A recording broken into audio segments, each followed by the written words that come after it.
On the Horn of Africa, Eritrea's coastline hugs the Red Sea, a crossroads of civilizations for millennia. Before Islam, this land was shaped by the mighty Aksumite kingdom, whose influence stretched from the highlands to Arabia. The Aksumites built towering obelisks and carved churches from stone, embracing Christianity early and weaving it into their identity. Yet, Eritrea was always more than its highlands. Along the coast, the port of Adulis thrived as a hub where merchants from Egypt, Rome, Persia, and India mingled. Goods and ideas flowed freely, making the region a melting pot of cultures and beliefs. The land's diversity, farmers, herders, sailors, was shaped by the rhythms of the sea and seasons. Even as the Aksumite kingdom faded, its legacy of connection endured. The stage was set for a new chapter, a message from Arabia, carried not by armies, but by seekers of refuge. Across these ancient waters, a journey of faith was about to begin. The Red Sea would soon witness a migration that would forever change the spiritual landscape of Eritrea. This is the story of how Islam first touched African shores, not through conquest, but through hope. The ancient stones and bustling ports of Eritrea were ready for a new story. And so, history turned its gaze to the east, awaiting the arrival of a new faith. The Red Sea has always been a bridge, not a barrier, linking Eritrea and Arabia. For centuries, boats crossed these waters, carrying goods, languages, and family ties. Trade and human movement created a shared world, where African and Arabian influences blended seamlessly.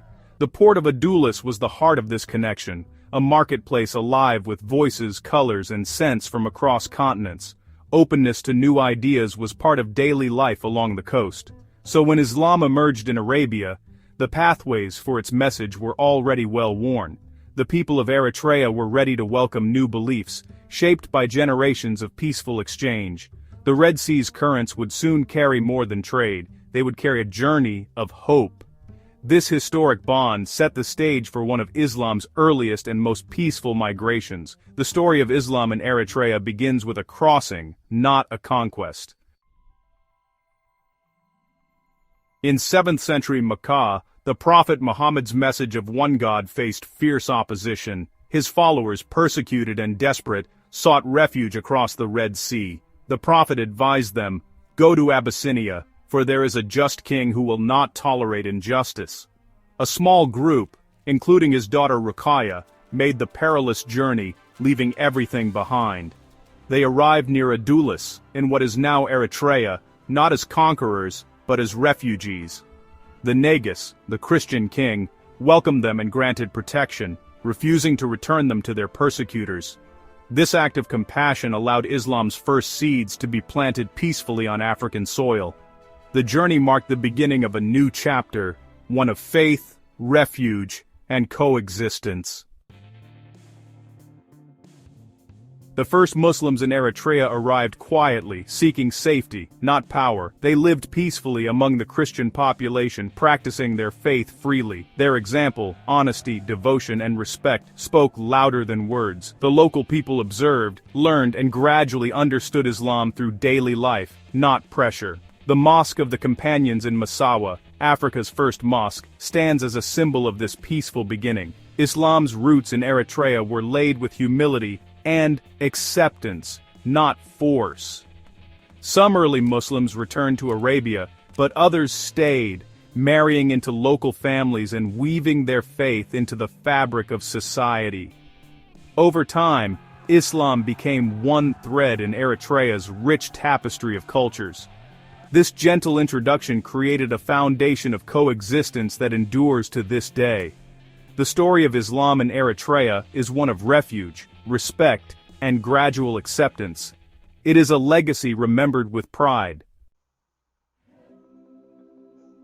Trade along the Red Sea fueled the spread of Islam in Eritrea. Muslim traders brought goods, language, and faith to Massawa, Adulis, and the Dahlak Islands. Through daily interactions, business, meals, friendships, Islam's message spread organically. The Dahlak archipelago became a thriving Islamic center, its gravestones and inscriptions telling of a devout community. From the coast, Islam moved inland, carried by nomads and merchants. The faith's spread was gradual, following the ancient roots of trade and migration. Islam in Eritrea grew not by force, but by connection, woven into daily life by the steady currents of commerce. The story is one of movement, exchange, and peaceful transformation. As Islam spread, it blended with Eritrea's traditions, creating a unique local culture. Mosques appeared in coastal towns, serving as centers for prayer, learning, and community life. Their architecture fused Islamic design with local materials, becoming landmarks of faith and identity. Islamic scholars and teachers emerged, guiding communities and establishing respected centers of learning in Massawa and Karen. The teachings of Islam were passed down through study, poetry, and song, woven into everyday life. Muslims and Christians lived as neighbors, sharing markets and water, building a society of mutual respect. Religious festivals were often acknowledged by all, reflecting a shared national identity. Eritrea's Islamic culture valued learning, harmony, and coexistence. It added a vibrant layer to the nation's heritage, existing peacefully alongside ancient Christian traditions. The story of Islam in Eritrea is one of adaptation and unity. It is a testament to the power of faith to bring people together. Today, Islam is woven into Eritrea's national identity, embraced by nearly half the population. Its legacy is seen in the mosques of Massawa, the scholarship of Karen, and the ancient inscriptions of the Dahlak Islands. Islam arrived not as a foreign force, but as a faith-seeking refuge, welcomed with compassion. This peaceful beginning shaped Eritrea's tradition of religious coexistence. Christians and Muslims have stood together for independence and continue to build the nation side by side. Shared language, history, and love for country unite them. The calm arrival of Islam fostered a spirit of tolerance that endures. Across Eritrea, the call to prayer mingles with church bells, a living symbol of unity.